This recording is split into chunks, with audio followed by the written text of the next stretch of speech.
What's up, guys? Blade Master here. You're watching the Wolf of Remus Total War channel, and this is an epic battle between Piro and I. And in this one, I have taken Athens, and he has taken Boii as a counter pick, and we're fighting in a really cool map. This is a really cool map, really cool game. Marsh of Alexandria.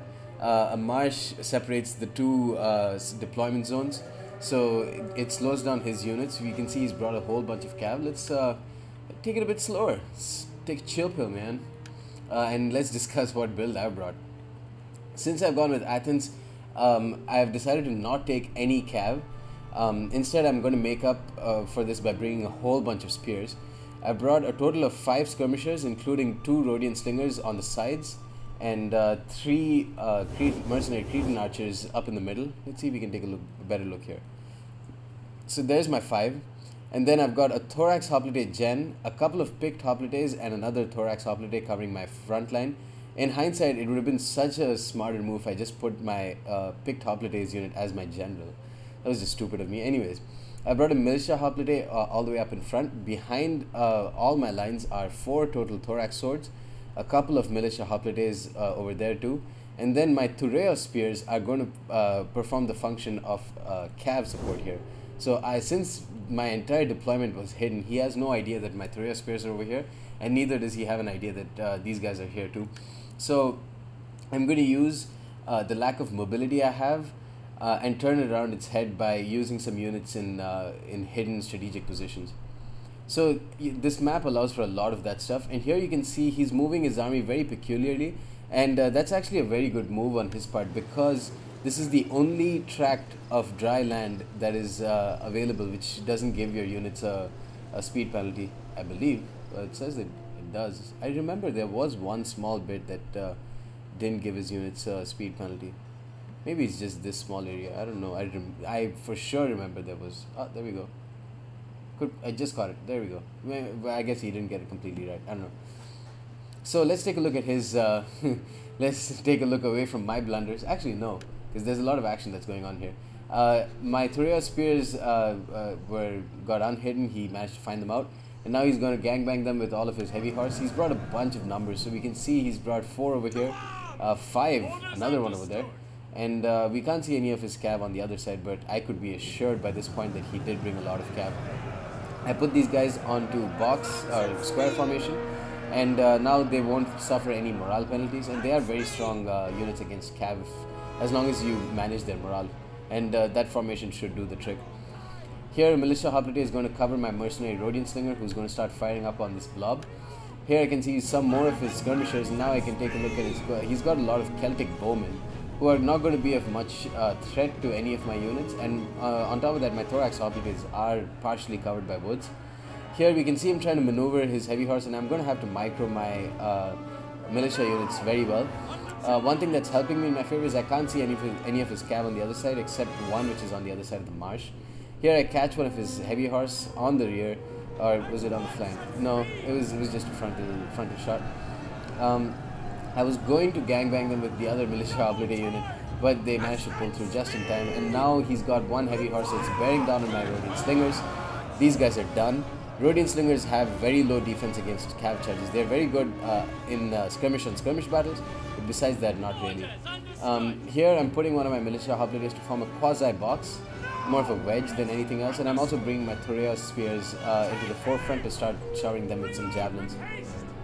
He's got nowhere to go with that one heavy horse unit. He did concentrate all of his cavalry on one side. Here he's pulled away with his cav, but my Thureos Spears have done their trick. I mean, 43 kills already is really good. Here my Thorax Hoplite has moved away from tree cover to help out my Militia Hoplite unit, and he's going to be faced with a bunch of rear charges and flank charges from these heavy horse. But he should do not bad. I mean, Thorax Hoplites are strong units, all things considered. Here, his heavy horse was looking to get into the back of my mercenary Cretan archers, but I managed to turn around one of my Thorax swords just in time, and those guys are basically dead. He's advancing with his sword infantry, and now we can see, we can take a better look at his army. He's brought one Oathsworn general, he's brought 2 Oathsworn units, and a couple of sword followers it looks like, and then finally 1 Levy Freeman, and 2 Spear Warriors I believe. He's got 3 sword followers. Can't find where the other spear warrior is. One level female? No, I guess it's only those two. But he's only got 3 Celtic bowmen, which means he's at a severe skirmish disadvantage. But here's what he's doing: he's just focusing all the fire on my thorax hoplite gen, and these guys can only survive for so long. I mean, even with 95 armor against concentrated archer fire, they're not going to last very long. So I'm turning around some of my Cretans to target his more high value units. Here a big blob is formed. He's sending in his sword followers to attack my militia hoplites, whom I promptly put in phalanx.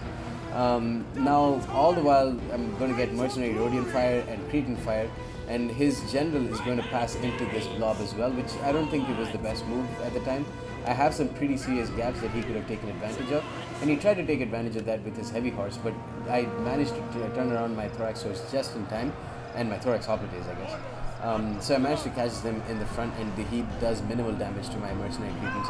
They are engaged in melee though, so that gives his old sworn some time to move in. Meanwhile, my picked hoplites are slowly but surely killing off these spear warriors. Another picked hoplite unit is attacking his sword followers. Now, picked hoplites are very, very strong, and I think it would be fair to estimate that they might be able to get away with killing off a sword follower unit. I did get a charge with them too, so I think that might have helped. Here, these Thoreau spears, after showering this general blob with their javelins, they're going to come in to attack from the flank. My thorax hoplite gen died, which was a pretty severe morale penalty at the start of the game.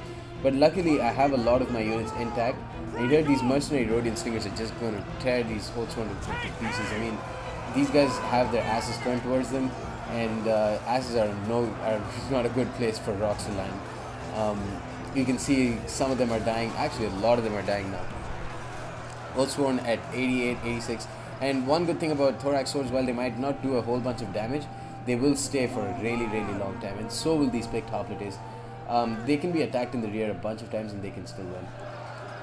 Here, it's not going to look too good for this picked hoplite unit though, because Old Sworn will destroy anything in their path. 27 kills already, and he's put headhunt on them, so that's going to make these guys drop really quickly. Thorax swords are losing to sword followers, who are a much more superior infantry unit, so I have no qualms with that.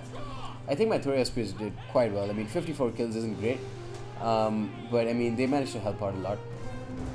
And more importantly, they managed to destroy his cav thread, which is basically a lot of his army was based on that. Here I'm going to hammer and anvil his Old Sworn. My picked hoplites did really well by holding on for so long. But now it's time for some support, some extra thorax hoplites in the rear and a thorax swordsman as well.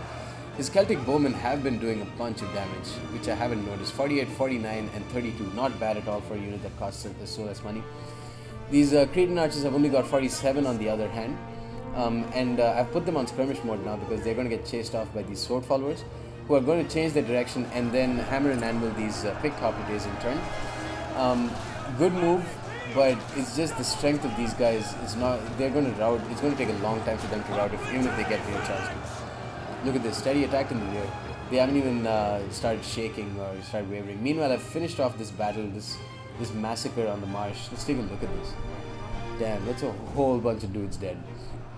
And I have moved my archers and my slinger units over here, and that's because I knew that the direction of the battle was turning and I didn't want my units to be caught. So I moved them over here, formed a defensive line with my hoplites, and I'm just going to turn around with my thorax swords and just kill this this last blob over here. Get some nice charges in on his Old Sworn and his sword followers, who both have done incredibly well. Okay, this Old Sworn actually hasn't done too well. But that sword follower unit, just 142 kills, is amazing. Meanwhile, I'm sending my one last militia hoplite unit to chase off these Celtic bowmen, but it's basically GG time at this point. I have the skirmish superiority. Look at these Rhodians with 147 kills and a double chevron. They single-handedly massacred that one Old Sworn general unit of Heroes. Very, very, very good game. And I was so happy that, this is the first time that we tested this map out. It's not the most balanced one, but it is such an epic map. And it's got like this marsh, which no other Rome map really has. None of the presets have it, which is a pity. And this map could definitely make for a very fun preset. Taking a look at the unit stats, my Cretans didn't do great, but my slingers, man, they do well. 150 kills on one of them. My picked Hoplites unit did really well too. 94 kills on one, 106 on the other. Very, very stable units. Thorax Hoplites were a bit of a disappointment. My Thorax Hoplite Gen, I honestly expected them to last for a bit longer, but I did pull them out and overextend with them, so I can't really blame them for that. Besides that, my Thorax Swordsmen didn't do a great job, but they did a very consistent job, which is good, and my Thuria Spears basically mopped up the rest. What Piro could have done a bit better was maybe not move his Oathsworn unit, his general especially, into that general blob. And he could have maybe used his cav superiority a bit better. I'm not really sure. It was a very, very close battle, and an epic battle, I would have to say. Anyways, guys, that's the end of this battle. Hope you enjoyed it, and stay tuned for more. Peace.